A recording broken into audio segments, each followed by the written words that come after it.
El señor Miguel Ernesto Crispi es un amigo de Boric, sociólogo, que trabaja en La Moneda y gana mensualmente alrededor de 6 millones de pesos. ¿Y a qué se dedica don Miguel Ernesto? A asesorar. De hecho, en el portal de transparencia aparece que trabaja en presidencia y que su función consiste en, leo, asesorar en materias de políticas públicas y coordinación de equipos presidenciales. En otras palabras, estamos hablando de un funcionario público que tiene una función pública por la que se le paga con fondos públicos y que precisamente por eso está obligado a dar explicaciones si algún órgano con atribuciones fiscalizadoras así se lo exige.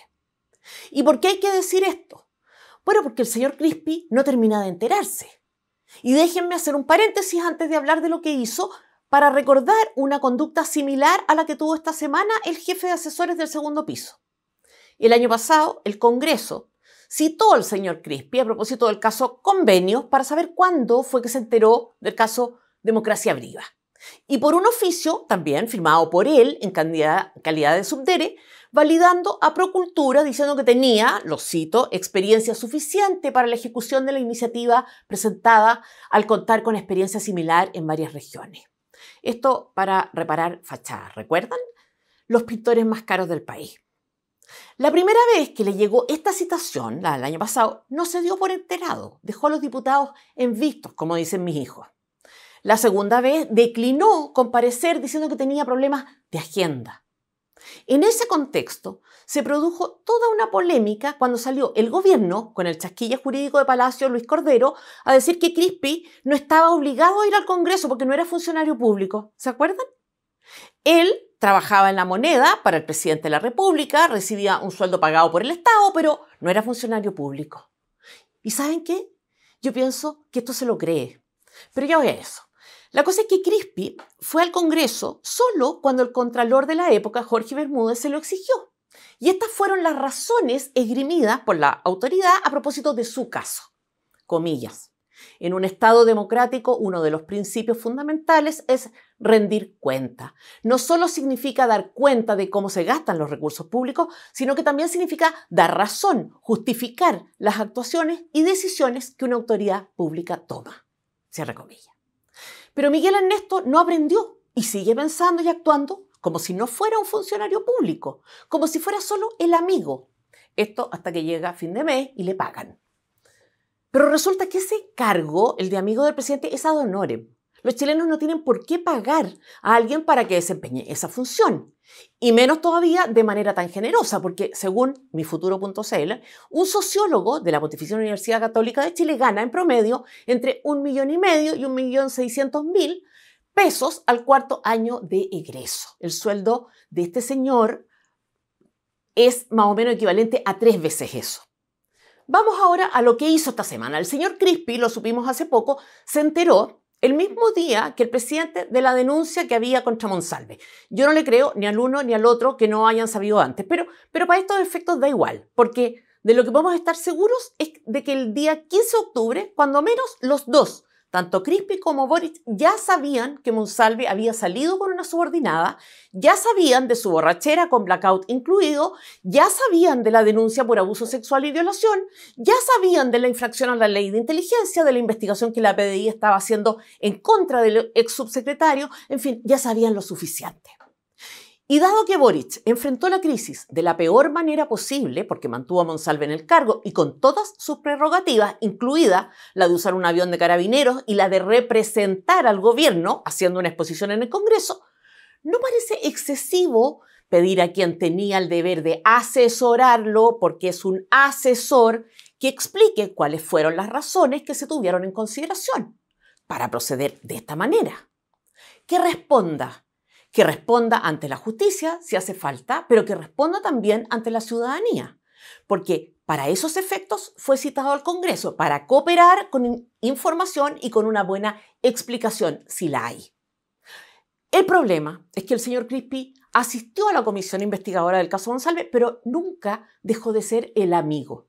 El amigo que encubre, por una parte, pero también el amigo que se sabe intocable. De hecho, aparentemente se mostró más altivo que en las otras oportunidades en que fue citado y es una vergüenza que en este contexto de un caso gravísimo y un error mayúsculo, crea que tiene espacio para la altanería.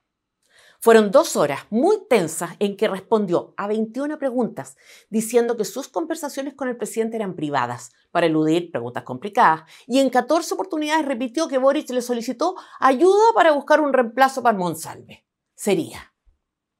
El problema es que por muchas razones, tanto institucionales como políticas, el señor Crispi debía responder. En primer lugar, para cumplir con el mandato que consagra el artículo 8 de la Constitución que nos rige.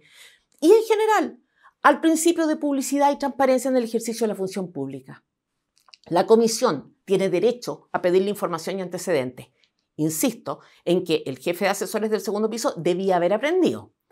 Y él tiene el deber de entregar esa información y esos antecedentes, incluso aunque hubiera razones fundadas para mantener algo en reserva, ya que para esos casos la ley contempla la posibilidad de solicitar que la sesión sea reservada. No sé si era el caso o no, solo intento hacer notar que debe haber razones para que información en relación a cuestiones de interés público se declaren reservadas, y esas razones deben justificarse. Miguel Ernesto no comprende su función. Y probablemente por eso tampoco distingue entre lo que vamos a llamar reservado y privado. Pero esta gente es así, no comprende la diferencia entre lo que les pertenece y lo que no. No comprenden ni el cargo que ocupan ni la posición que tienen. Todo les pertenece y así es como actúan, como señores y dueños. Porque nadie le preguntó a Crispi por los sentimientos de Boric, por la vida personal de Boric, por la paternidad de Boric, sino por un hecho público y de la máxima gravedad que el gobierno de Boric protagonizó y cuya crisis gestionó, al menos en parte, el propio Crispi. Nadie niega lo obvio. En las relaciones de amistad se tratan muchas veces cuestiones que por su naturaleza caen en el ámbito de lo privado. Los asesores también operan a veces en ese terreno. Sin embargo, los argumentos por los que un gobierno decide hacer esto o lo otro no son ni pueden ser privados. Al contrario, esos argumentos deben ser expuestos a la opinión pública cuando es del caso. Y es del caso porque a todos nos incumbe. Las razones podrán ser buenas o malas, pero tiene que haberlas, especialmente cuando hay un error de proporciones. Y cuando tiene que haberlas, porque cuando se trata de administrar recursos ajenos, digo recursos en sentido amplio, la arbitrariedad no tiene cabida. La pretensión de Crispi de que lo conversado es algo que le atañe a él y a su amigo Gabriel es inaceptable y ofensivo para quienes han sido afectados de manera directa por lo ocurrido. Y quizá, porque no son capaces de diferenciar aquello que es propio de lo que es común, es que Crispi tiene la osadía, el atrevimiento de decir que, comillas, como principio hay un proceso de aprendizaje permanente.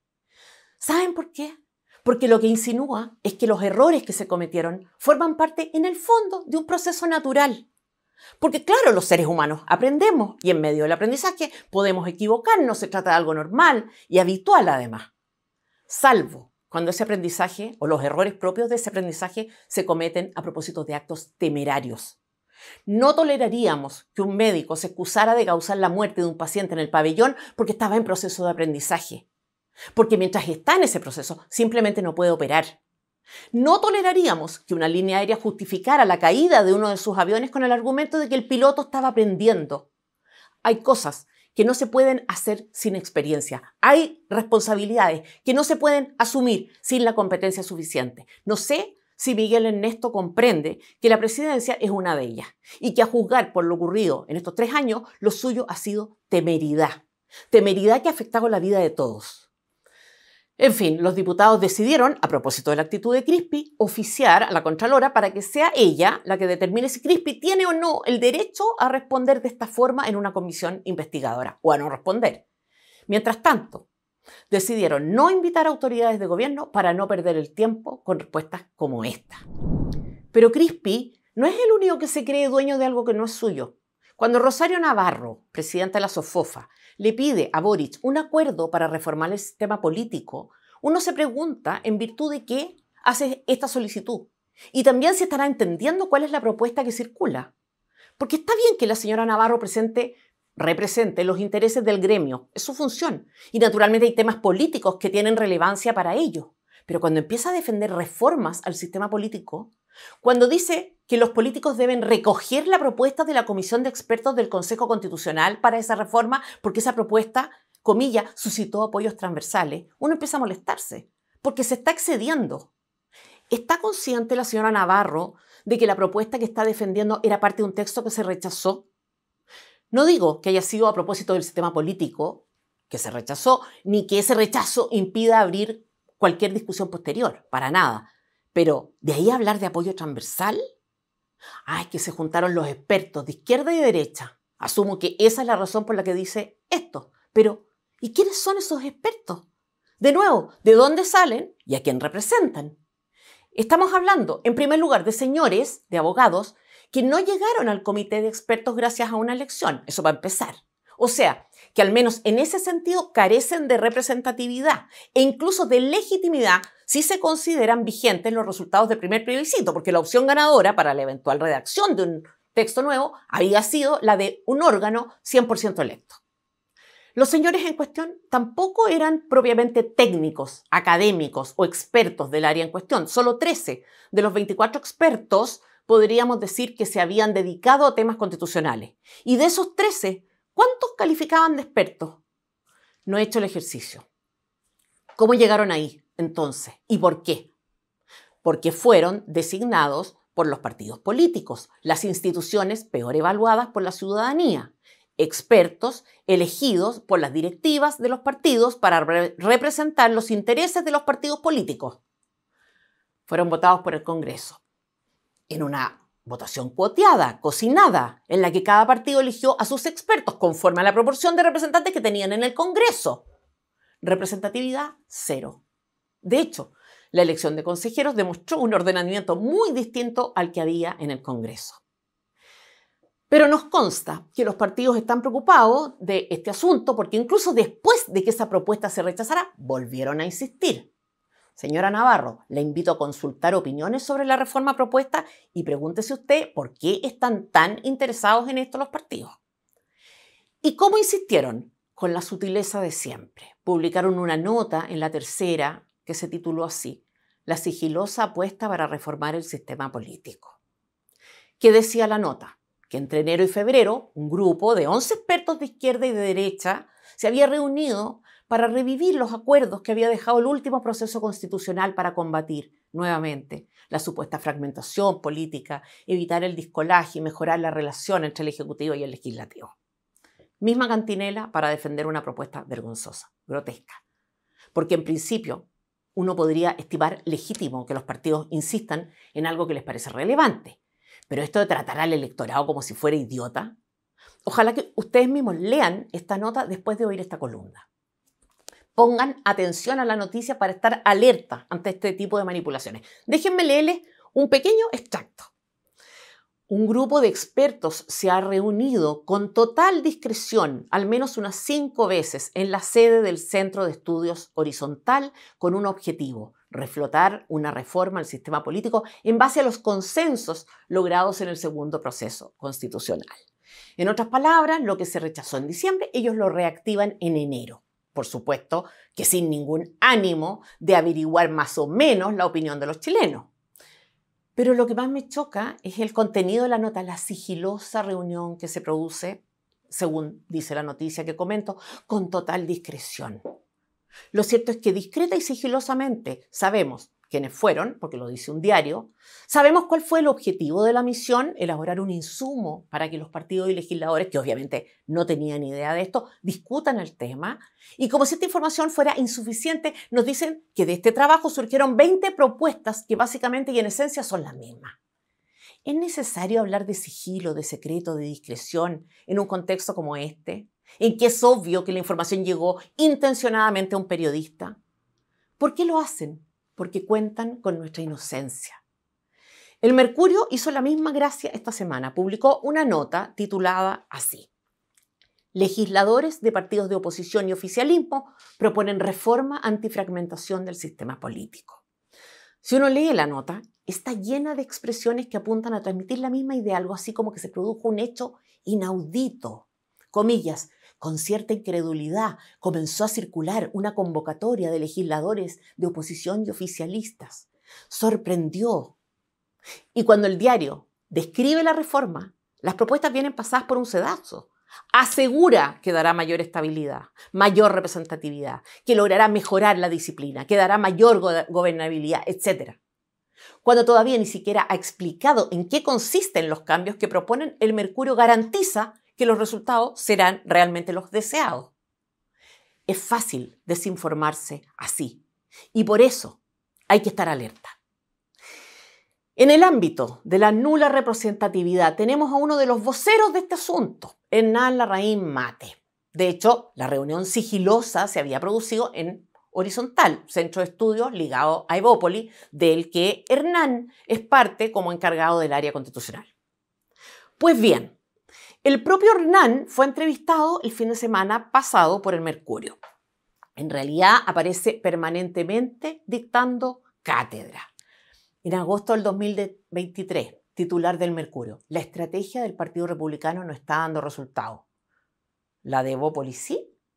Octubre del 2024 en La Tercera. Es importante que Chile Vamos comprenda que quienes tienen la responsabilidad de gobernar tienen también un deber de lealtad.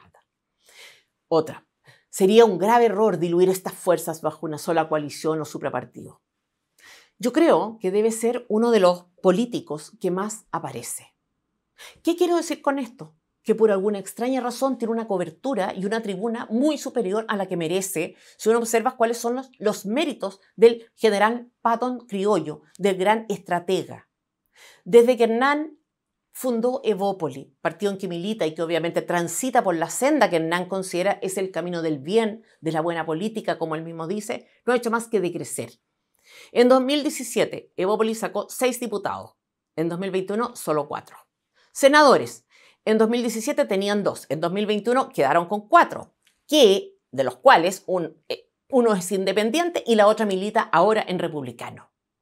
En la elección de convencionales constituyentes, mientras la UDI y Renovación obtenían 10 escaños cada uno, Evópoli accedía solo a 2, me refiero a militantes, obviamente.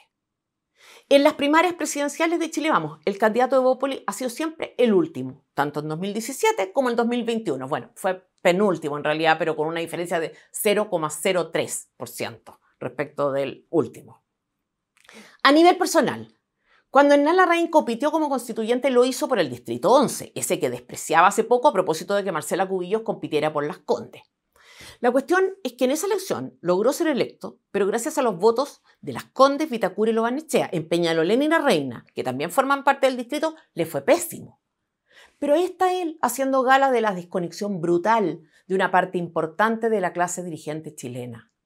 En su última entrevista en el Mercurio, el señor Larraín decía con absoluto descaro: si este proyecto de ley abre un debate legislativo amplio, no tiene ninguna posibilidad de aprobarse. Otra cuña: solo habrá reforma al sistema político si apoyamos lo presentado como un paquete. Y el remate: agregarle elementos al proyecto presentado es, en la práctica, oponerse a una reforma. O sea, el sujeto que dice que faltan acuerdos en Chile se niega a priori a un debate legislativo. La verdad es que hace tiempo que la derecha perdió señal con el planeta Tierra. Lo demostró con la apertura del proceso constituyente 2.0, cuya discusión se produjo entre 8 personas. Varios ni siquiera eran parlamentarios. 8 personas a puertas cerradas, sin prensa, sin acta, sin plebiscito de entrada. Ellos sabían lo que era mejor para Chile. Porque tampoco entienden algo sencillo. No pueden tomar y dejar los resultados electorales solo en tanto y cuanto les gusten. La señora Navarro no tiene atribuciones para estar hablando de transversalidad y exigiendo reformas al sistema político. El señor Larraín Mate menos. Y por eso me atrevo a asegurar que una reforma como la que proponen es una bomba, un arma letal. Es la última estocada a la institucionalidad. Y en el ámbito personal es la mejor prueba de que no entienden nada ni aprenden nada. ¿Y saben por qué? Porque se creen dueños, igual que Crispi.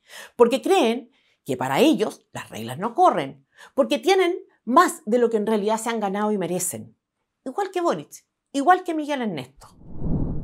Y no estoy diciendo que no deba hacerse una reforma al sistema político, estoy diciendo que la que se propone es pésima. Pero vamos a algunos detalles para que se entienda mejor de qué hablamos. Una de ellas, una de las normas, dice: Solo los partidos políticos que alcancen al menos el 5% de los votos válidamente emitidos a nivel nacional en la elección de los miembros de la Cámara de Diputados tendrán derecho a participar en la atribución de escaños en dicha Cámara. O sea, un candidato a diputado podría obtener el 100% de los votos de su distrito, pero quedar fuera de la repartición porque el partido al que pertenece le fue mal. O a la inversa, un candidato podría tener pésimos resultados y representar al 1% de su distrito, pero ser electo por este sistema indirecto de traspaso de votos. Y acá lo que nos dicen los partidos es que tiene que haber menos partidos, pero no a propósito de incentivos que generen unión, sino a la fuerza. De hecho, Rodrigo Galilea, presidente de RN, dijo que en Chile debiera haber entre 8 a 10 partidos. Estamos hablando de ganar la competencia, pero por secretaría. La derecha fijando cuotas. Como sea, el objetivo de esta norma sería disminuir el número de partidos porque son muchos los que hay. Es cierto, en el Congreso son 16 los que tienen representación.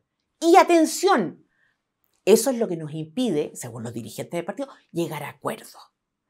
Pues bien, que en Chile faltan acuerdos es falso. Que solo con acuerdos se puede avanzar es falso. Falso primero porque los acuerdos no son ni buenos ni malos en sí mismos.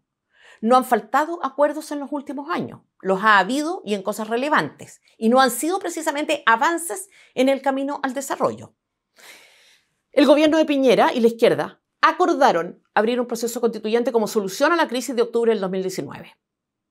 Parlamentarios de izquierda y derecha acordaron introducir escaños reservados y paridad de resultados y listas de independientes para la elección de convencionales constituyentes. El gobierno de Boric y las directivas de Chile Vamos acordaron reiniciar el proceso constituyente en 2022 luego de un rotundo fracaso para ser derrotados por otro rechazo rotundo infligido por una ciudadanía que ni siquiera fue consultada por su opinión en relación a continuar con la joda constituyente. Que a nivel de Congreso falten acuerdos también es falso. El Congreso ha aprobado con acuerdo entre la mayoría de la oposición y las fuerzas del gobierno, de la izquierda, la ley antihombres, la ley de cumplimiento tributario, la ley de 40 horas, la ley Carín, la ley de presupuestos, incluso en materias muy sensibles o ideológicas, como el presupuesto para el PAIG o el presupuesto para el Ministerio de Cultura, que aumenta en más de 45%, es el que más aumenta, la aprobación del Ministerio de Seguridad. Un desastre estos acuerdos, pero son acuerdos que se lograron con este sistema político. También los ha habido buenos, por ejemplo, la aprobación de la ley Naim Retamal, la ley anti-usurpaciones, la aprobación preliminar de las modificaciones a la ley de migraciones. Obviamente también hay temas en que no se ha llegado a acuerdo, pero porque ese acuerdo es simplemente imposible, porque cuando dos grupos quieren cosas contradictorias, no hay acuerdos posibles. Estos señores no creen en la capitalización individual, no creen que las personas tengan derecho a decidir quién administra sus ahorros. Estos señores son los que quieren hacer desaparecer el sistema privado de salud. Lo dijo expresamente el superintendente de salud, que las ISAPRES debían desaparecer. Boric también lo dijo en campaña. Lo que quieren los partidos en el fondo es concentrar poder. Y lo que la derecha no quiere asumir es que la izquierda chilena de hoy es una izquierda muy radicalizada. Y esa radicalidad hay que enfrentarla con realismo. De hecho, hoy representa como mínimo al 30% de los chilenos. Y pensar que eso se puede ahogar con maquinaciones en el mercurio es de una ingenuidad que colinda con la estupidez. Háganse cargo de una buena vez de que esa otra izquierda que añoran, la centroizquierda, simplemente no existe o está en serio peligro de extinción. La DC murió. Amarillo no existe. Demócrata no existe. El socialismo democrático gobierna con el PC. Hay que ganarles en la calle, hay que ganarles en propuestas, hay que ganarles en serio, no por secretaría, entre otras cosas porque si se trata de umbrales, lo que harán será unirse y listo, se terminó el problema. Ya lo hicieron en el Frente Amplio. Concentrar poder vía fijación de aranceles y colusión. Esa es la propuesta de la derecha y el gran empresariado. Pero hay otra propuesta, bien impresentable. Un diputado que renuncia a su partido perdería el cargo. Y ojo que la norma original decía que eso pasaría también cuando el diputado fuera expulsado de su partido. ¿Cuáles son los supuestos desde los que operan? Primero, asumen que la gente vota por partido, de modo tal que si alguien se sale del partido, pierde su capacidad de representar. ¿Alguien se cree esto? ¿En serio? ¿Se han fijado que los candidatos tienden a ocultar su militancia cuando están en campaña?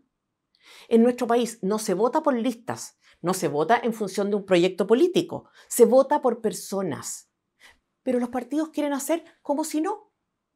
Elegí un caso al azar, el caso de Camila Flores. Según un estudio de Ann Holter, ella es la diputada más díscola del Congreso.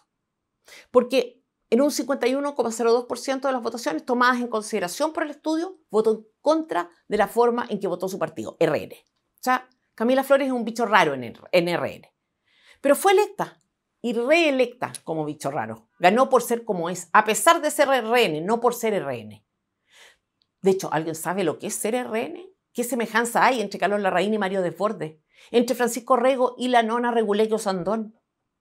Pero la reforma aspira a darle más poder a las directivas que a los propios electores. Ahora, hay otro supuesto en esta norma, que los casos en que diputados o senadores renuncian o son expulsados de su partido se explican por errores del diputado o del senador, nunca de los dirigentes. El ejemplo que cae de cajón para demostrar lo contrario es el de republicanos y el segundo proceso constituyente. Alguien podría siquiera cuestionar que en este caso fue el partido el que se alejó de su base electoral, de su declaración de principio, de sus declaraciones anteriores, de los postulados que le permitieron crecer con fuerza política. No queremos nueva constitución, no es necesaria nueva constitución, decían. Ahora, queremos nueva constitución, es necesaria una nueva constitución. Con la de ahora todo mejora, la seguridad mejora ahora, la salud mejora ahora, y es la constitución que va a dar pega, y así. Estamos en contra de las cuotas, ahora nos gustan las cuotas. Vamos a eliminar el Ministerio de la Mujer, vamos a aumentar el presupuesto del Ministerio de la Mujer. Vamos a derogar el aborto, ahora vamos a asegurarlo, dejando intacta la norma que lo hace posible. ¿Ustedes creen que hay en la reforma correspondiente alguna exigencia para los partidos? Hasta ahora no sabemos de ninguna. Y obviamente hacen falta, porque yo al menos apoyaría con entusiasmo una reforma así. Por ejemplo, sanciones a los partidos cuyos candidatos incurran en faltas a la probidad. Hoy no les pasa nada, la reforma no hace ningún cambio en este sentido. Al contrario, un diputado cuestionado por esta razón podría verse obligado a renunciar a su partido y perdería el cargo. Pero el partido que lo llevó estaría en condiciones de poner a otro de su agrado, costo cero.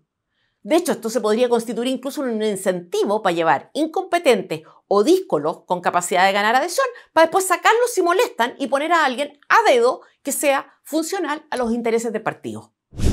¿Creen que hay exigencias para los partidos en términos de profesionalizar la política? No. ¿Obligatoriedad de primarias internas para definir candidatos? No. ¿Aumento en la edad de los candidatos y de preparación? No. Hoy las directivas hacen lo que quieren. Con la reforma, peor. Esa es la reforma política. Está hecha para que los partidos tengan más poder y prácticamente ningún control. ¿Y saben qué? Para que los grupos de interés tengan menos actores con los que interactuar para defender sus intereses. ¿De qué estamos hablando en el fondo? De privatizar el espacio público, de permitir que el destino de todos los chilenos esté en manos de algunos chilenos que no estarían sujetos a mecanismos de control. Pero todo esto con financiamiento estatal. ¿Por qué se aumentarían? Y a propósito de esto, Hernán Larraín Mate critica el sistema actual. Dice que los partidos chicos se han transformado en pymes de la política, aludiendo al financiamiento público. Ahora, si lo que le preocupa es que los partidos vengan a hacer caja a la política, ¿por qué no terminar con el financiamiento público de los partidos políticos en Chile? Porque con esta reforma, más la instauración del voto obligatorio a perpetuidad, que garantiza más ingresos, se aseguran los bolsillos. ¿Por qué no se termina con el financiamiento público de los partidos políticos en Chile? Parece que a Hernán Larraín Mate y a los otros impulsores les preocupa la formación de pymes políticas, pero no de holdings políticos, de grandes empresas políticas, de conglomerados. O sea, les preocupa que un puñado de partidos chicos se lleven su tajada del financiamiento público de la política, pero no que unos cuantos grandes holdings políticos se lo lleven todo. De nuevo, se creen dueños hasta de eso, de los recursos fiscales. Ellos se lo merecen, otros no. La verdad es que la promesa no tiene nada que ver con la realidad, pero creo que organizaciones gremiales como la SOFOFA no ven con malos ojos la concentración de poder. Ahí donde hay menos competencia, hay también más espacio para el control. Porque si fuera seria y genuina su preocupación, no serían estas las propuestas. No entienden la diferencia entre lo que es propio y lo que es común. Definitivamente no entienden. Hace algunos días empezó la devolución de platas por parte de las ISAPRES a sus afiliados. Recordemos que esa devolución responde a un fallo de la Corte Suprema que impuso a las ISAPRES el deber de devolver los excesos de montos que habían cobrado aplicando las tablas con factores de riesgo asociados a la edad y el sexo. Digo excesos porque esa fue la calificación que hizo la Suprema, aunque las ISAPRES se hubieran ajustado entonces estrictamente al monto permitido por la Superintendencia definido en conjunto con el INE y el Ministerio de Economía. El asunto es que a los ministros de la Corte Suprema les pareció inadecuado y ordenó una devolución. No se sabe con qué fundamento ni en virtud de qué atribución. Claramente, la definición de lo debido o indebido de un reajuste supone, en primer lugar, tener un conocimiento acabado de temas técnicos que la Corte no tiene cómo garantizar. Pero además de inmiscuirse en una cuestión que va mucho más allá del derecho, sancionó una conducta amparada en la ley y validada por otros órganos del Estado. Eso incluido un reproche a la superintendencia por no promover mayor competencia en la industria. En fin, todo acabó con las ISAPRES obligadas a devolver un total de, conforme al Consejo Consultivo creado con la ley de ISAPRES, $1.000 millones. En promedio, el conjunto de aseguradoras pagaría $7,6 millones mensuales durante los próximos 13 años para favorecer a 700.000 afiliados, más o menos, con una devolución de montos que podrían fluctuar entre los 400 pesos y los 70 millones por persona. Además, estas devoluciones serían a un plazo máximo de 13 años, tiempo que se reduce para los mayores de 65 años a entre 2 y 5 años. En fin, la polémica de la semana se produjo, sin embargo, tanto por los montos de la devolución como por el plazo. En algunos casos se trata de cuotas de menos de 1.000 pesos que se pagarían en el lapso de 13 años. Lo otro que ignoró el fallo de la Suprema es que las ISAPRES son seguros de salud, no un sistema de seguridad social, y que las personas no están obligadas a contratar. El problema es que muchos afiliados tampoco quieren entenderlo. Las ISAPRES merecen reproches y sanciones solo cuando dejan de operar como lo que son, seguros, que asumen el riesgo de ganar si los afiliados no se enferman o de perder si terminan siendo caros. Cualquier consideración propia de un seguro de salud, en cambio, es perfectamente legítima, incluida la de considerar factores de riesgo para determinar el precio de un plan. Será impopular decirlo, pero así es. Y en ese punto es donde tanto las instituciones como los defensores de la subsidiariedad debieran haber dado la pelea. El problema no empezó con el último fallo, sino con el primero. Y con el silencio fue que el problema se volvió casi imposible de resolver. En el ámbito del silencio cae también lo que no se dice sobre el aumento de licencias médicas, muchísimas de ellas fraudulentas, y el costo que las licencias tienen en la salud de la mayoría, aumento del cual son responsables no solo los médicos que las emiten falsas, sino también los que las dan sin mayor resguardo, y por supuesto quienes las utilizan sin que haya justificación seria para ello. Nadie se hace cargo de responsabilizar a la izquierda radical, tampoco por su discurso talibán en medio de la pandemia, que expuso a muchas personas al aumento o agravamiento de enfermedades crónicas, incluso a la muerte de patologías que dejaron de tratarse. La judicialización de ese primer fallo contra el aumento en el precio base de los planes de salud también supuso gastos para las aseguradoras de la salud, en un ámbito que no tiene nada que ver con la salud. Pero hoy hay varios quejándose del monto de las devoluciones.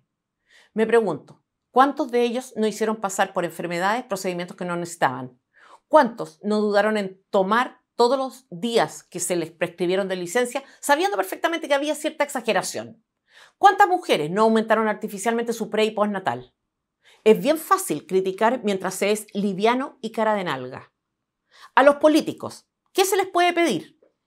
Obviamente todos se cuadran con la queja ciudadana, aunque saben perfectamente que los montos de muchas devoluciones, por risibles que parezcan, si se consideran individualmente, comprometen seriamente la situación financiera de las aseguradoras.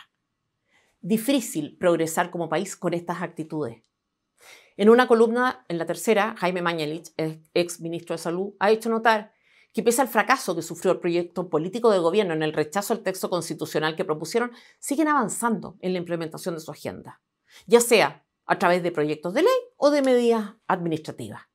En el fondo, dice, el Ejecutivo está cumpliendo con una promesa de campaña orientada a terminar con las ISAPRES, pero de facto, no por decreto. Tiene toda la razón Mañalich. De hecho, el propio director de la Superintendencia de Salud, Camilo Cid, dijo que, comillas, la idea es que las ISAPRES desaparezcan del mapa de la seguridad social. Comillas, de modo en que las conocemos ahora y tienen la oportunidad, junto con otras entidades, de transformarse en seguros complementarios voluntarios privados. La salud es el problema al que la ciudadanía pide que el Estado dedique su mayor esfuerzo en resolver. CEP 2023. Resultados de la misma encuesta CEP dicen que el 60% de la población prefiere que existan actores privados y estatales a la vez, pero aparentemente sin pagar ningún precio, sin prevención, sin autocuidado, sin responsabilidad. Hoy hay personas que están detrás de más de 3 millones de consultas para ver a un especialista en listas de espera que tardan más de 399 días. Desde el minuto en que un paciente se inscribe en la lista de espera de una cirugía no acogida al GES, debe esperar en promedio 574 días de trámite. 30.000 pacientes del sistema público chileno murieron a lo largo de 2021 en espera de una cirugía. 82 personas diarias, 3,4 por hora, y esa cifra es 10 veces los fallecidos en el 11 de septiembre del 2021 en Estados Unidos, según cálculo de Pauline Vial en columna de Pivotes. El número de inscritos en las listas de espera, sigo con datos de Pivote, aumentó 10% solo el último trimestre de 2023 y la oferta se contrajo durante la pandemia, periodo en que se resolvió postergar los procedimientos no urgentes. Como resultado de ambas cosas, el tiempo promedio de espera aumentó 75% entre 2020 y 2022. Esa es la situación, como para que sigamos jugando a ganarle al sistema o a ser populistas. Según el ex ministro de Salud del gobierno de Sebastián Piñera, el gobierno ha contado con un aliado crucial, la tercera sala de la Corte Suprema, que en un acto cuasi legislativo ha dictado diferentes fallos que atañen al precio base que cobran las aseguradoras, la prima auge y la aplicación de la tabla de factores por edad sancionada por la Superintendencia de Salud en abril de 2020. El gobierno, por su parte, se ha desentendido de su responsabilidad en el sistema de cobros. De hecho, la ministra vocera dijo que lo que se terminó aprobando no es la propuesta original del gobierno. Nosotros advertimos las consecuencias que podía tener lo solicitado por el Parlamento respecto de los plazos. Esto es falso, para variar, y desató la furia en el oficialismo. Juan Luis Castro, por ejemplo, aseguró que ellos, el gobierno, le dieron el ok a estos pagos irrisorios. Entonces parece increíble que se trate de tirar la pelota al córner echándole la culpa al Congreso. Jimena Órdenes, por su parte, dijo que la declaración Vallejo es poco prudente y errática. En fin, de nuevo, políticos actuando en un tema sensible conforme a su interés personal, inmediato y fácil. Los usuarios tratando de aprovechar al máximo, aunque eso signifique usar recursos que están destinados a otros. Porque el tema de la propiedad, de lo que es nuestro y de lo que no, de los derechos que podemos defender o los que no, es en realidad un problema estructural y tiene que ver con no reconocer cuáles son nuestros límites en realidad. Nada de raro tiene, por tanto, que Boric haya dicho en el encuentro con la SOFOFA que los empresarios deben pagar más impuestos de eso que, atención con la expresión, de eso que creen que es suyo, refiriéndose a lo que ganan con su trabajo. No fue capaz de titularse, no ha generado un solo peso con su trabajo, destina la mitad de su tiempo a carretes o a periodos de recuperación de esos carretes, se postuló a un cargo para el que no está preparado, pero viene a insinuar que la gente no es dueña de lo que gana. De capitán a paje, estamos mal. Soy Tere Marinovich, directora ejecutiva de FNM para FNM.